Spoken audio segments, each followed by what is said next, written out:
აჰა. გადავიღებ აბა. შენ ემიგრაციაში მეფუტკრეობაც აქ დაინახე. მე მგონი პირველი ესეთი რაღაცა ხო? Asi ახლოს კი. არ მებდიოდი ადრე. თორე ირგვლივ ბევრი იყო დედულშიც და იქეთაც სოფელშიც, სვანეთში. დედულში ოტია იოსელიანის შვილი აკეთებდა. ბაჩო. ფუტკრები ყავდა. იქეთ სავსე, ერმილე. აჰა. ანუ ერთნაირი წესით ხდება, ხო? ხო. მოპოვე. მაგრამ წელს საქართველოში იყო ძალიან ცუდი ამინდები. ძალიან ცუდი ამინდები ქონდათ და აი ამიტომ საქართველოში ეხლა დაიწყეს დაწურვა და მე უკვე 1 მაისს მქონდა პირველი დაწურვა. თაფლისა. იმიტომ რომ თბილი ამინდები, ღალა, არაჩვეულებრივი და ყველაფერს თავი დავანებოთ. ფუტკარია ჯამთელი. და საქართველოში არის ტკიპა და ამ ტკიპას ვერ მიხედეს. ტკიპას ვერ ებრძვიან ერმილე, ვერ მოუხდეს და სკა არის სავსე. ეს ამდენი გვაქვს. ტექნოლოგია ერთი და იგივე არის რაც საქართველოში, ხო აქ? კი, იგივეთი მუშაობ. იგივე მეთოდებით როგორც პაპაჩემი მუშაობდა ქართლში. იგივე მეთოდებით აბსოლუტურად, მაგრამ ახალი დაავადებები, რომლებიც ახლა ახალი დაავადებებია, ხო? აი მას რა თქმა უნდა ახალი მეთოდიკით. მაგრამ ეს ახალი მეთოდიკაც რომელია? ძველი დავიწყებულია. მჟავებით მუშაობ, აბსოლუტურად მჟავებით და ღალიანობის დროს საერთოდ არ ვეკარები. და საქართველოში რატო ვერ მოუხერხეს იმ ტკიპას ვერაფერი? იმიტომ რომ როგორ გითხრა, ეს მჟავების დამუშავება ვერ დაამუღამეს საქართველოში. ნახე რა კარგი. ხო?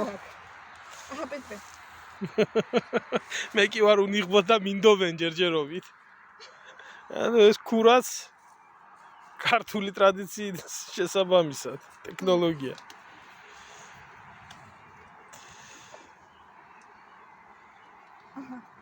და ეს ტოტალურად უნდა ამ ყველაფერს შეწამლა ქვეყანაში და გაქრება ტკიპა თუ ყველამ ინდივიდუალურად რომ მოიშოროს მოშორებადია თუ ფაროს ანასავითა? ყველა აბსოლუტურად აქ, ყველა უმუშაობ გერმანიაში როგორ გითხრა, აი მაგალითად 25 ივლისიდან ვიწყებთ აბსოლუტურად ყველა დამუშავებას. ყველა მეფუტკრე არის აღრიცხული. ეხლა აი ჩემ ირგვლივ ვთქვათ 10 კილომეტრის რადიუსით 500 მეტისკენ. ხოდა ყველა მეფუტკრე ხოდა გინდაგანახე ხა აი შენ თქვა ხოდა ინახე რამდენი მეფუტკრეა მარტო ჩემი მაშინაში. ხოდა ეს მეფუტკრეები ყველა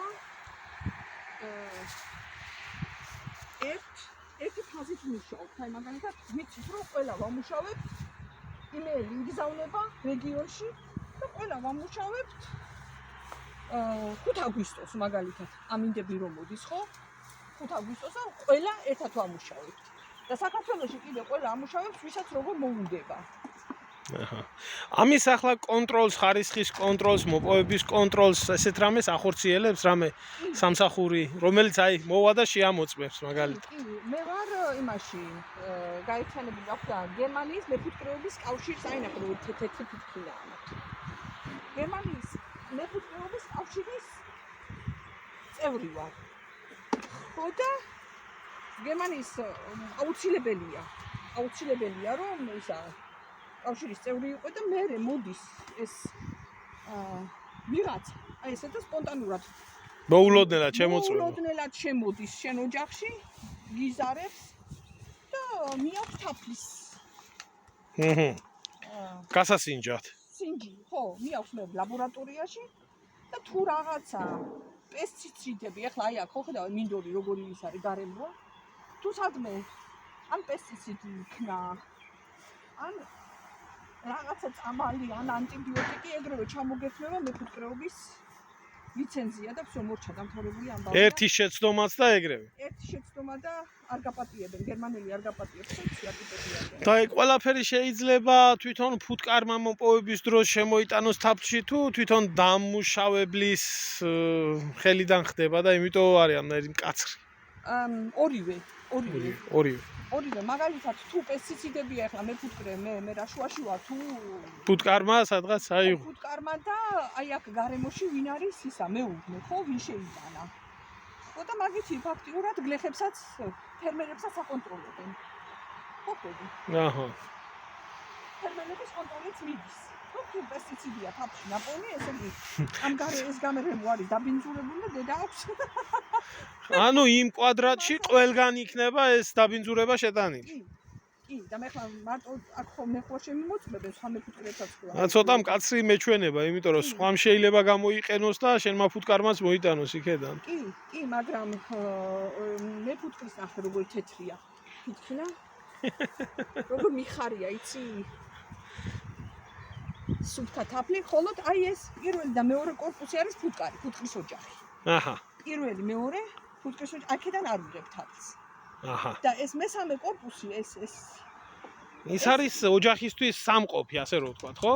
კი, და ეს არის უკვე ისა. ფაქტიურად აი ახლა ეს გადაუბეჭდავია, ნახე როგორია. ეს ხო გადაბეჭდილია, აი აქ. ანათალია, გადაბეჭდილია და კონსერვებულია თაფლი. მაგრამ აი აქ ესა ეს არის გადაუბეჭდავი. და ამას არ ვიღებ. და რატო იცი? იმიტომ რომ თაფლი არის სველი. ახლა ეს რო ამოვიღო, თაფლი სველია. ამაში არის წყლის რაოდენობა 18%-ზე მეტი. და შეიძლება ესეც აი ერთი გვერდი და ის. ახლა ამას შემოვაბურნებ, ესე. ახლა გავაკეთებ რას იცი? აი ახლა ესენი უკვე გამოწურული ფიჭაა.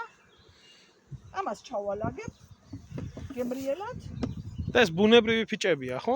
ხო, თავისი აბა აშენებული ფუტკარმა რო ააშენა. ახლა ამას ესე ჩაუდებ. ესე ლამაზად. და აქ უკვე შემოიტანენ სხვა სორტის თავს შემოიტანენ. აი აქა და ამას კიდე გადამიბეჭდავენ. ანუ არანაირი ხელოვნურობა, მხოლოდ და მხოლოდ ნატურალიზმი. ხო, აბა.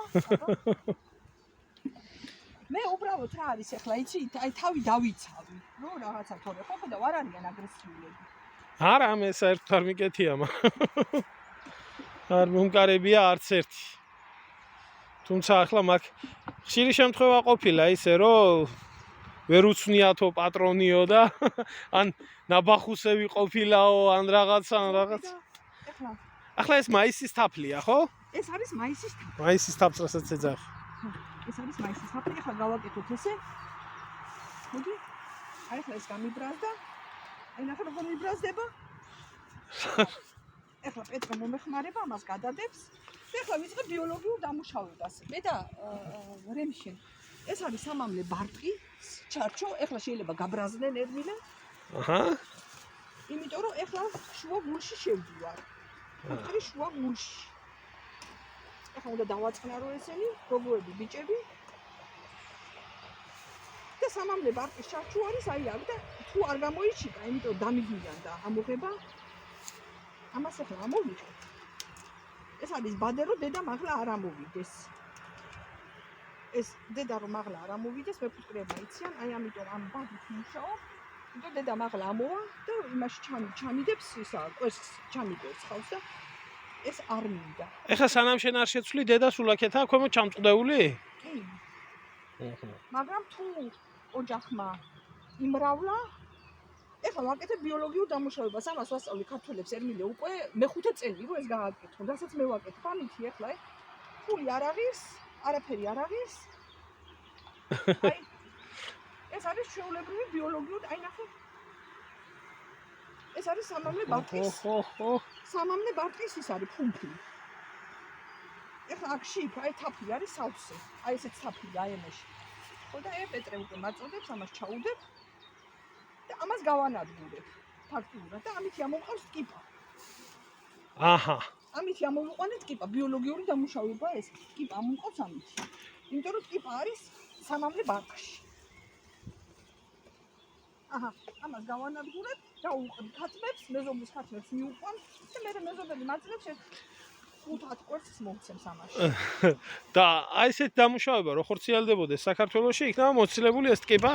კი, ზაფხულში და თან რა არის იცი კარგი, ერმილე, აი ეს უნდა აღენიშნოს, რომ ესეთი დამუშავება რო იყო საქართველოში, დამოუკიდებლები არიან ყოველგვარი მედიკამენტების გარეშე. მედიკამენტები არ ასჭირდებათ, ანტიბიოტიკები არ ასჭირდებათ და ღალიანობის დროს შეწამლა არ ასჭირდებათ ჰორმონები. აჰა.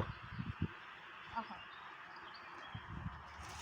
მოკლედ ამდენად სასარგებლო არის ფუტკრისთვის. ეს რამდენ ხანში ერთხელ უნდა განხორციელდეს? სამამლე ბარტი იჩიკება 25 დღეში ერთხელ. ესე იგი თვეში ერთხელ რა, თვეში ერთხელ უნდა მივიდე და ამოვაჭრა. ეხლა რა გავაკეთე? ხო დაინახე. ამოვიღე და პარალელურად ფუტკარის დავამუშავე სამამლე ბარტი ამოვიღე ფუტკრიდან. ხო ხდები? კი ვხვდები.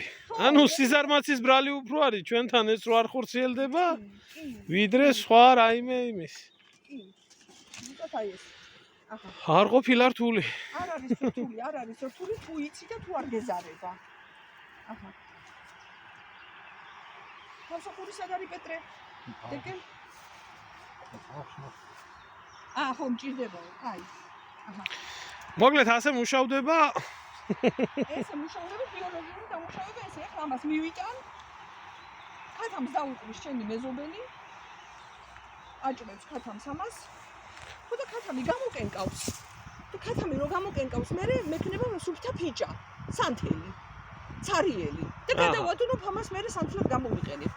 და ესეც იქნება სუფთა ქათმისის ნისკარტი აუცილებელი. ქათმის ხო, კარგია და თუ ქათამი არ შეჭამს, მაშინ გავყინავ და ეგრე მოვაშორებ. ჩავდივი და გადავადებ. ეს არის კინო. მეფუტკრეობაში. ხო დაინახე რამდენი თაფლი ამოვიდე. ვა, ეხლა წავალ აი ამ. ძალიან ლამაზი ადგილია, ბუნება, ტყე, ყველაფერი. ეს პატარა სოფელია, მიყრუებული სოფელია იქეთ, რასაც შეხედა. შვენიერია. მოკლედ თეა ფუტკრიაშვილი გერმანიიდან. ფუტკრიაშვილი დამარხო ჩემა ქმარმა. ჩემო ხარო ფუტკრიაშვილიო, შაყირო და ხარო ფუტკრიაშვილი, მაგრამ ფუტკრიაშვილი არა ვარ. ქარელიდან ქართული თაბლის ტექნოლოგიის ექსპორტი გერმანიაში. ხო. მაშინ დიდი მადლობა ყველას ყურადღებისთვის. მე ცოტა სხვა დროს შენ ვიდეო გადაიღე? უფრო ვრცელს გავაკეთებდით. ხო. ჩავწერ. მალაპარაკე უფრო კარგად ვილაპარაკე.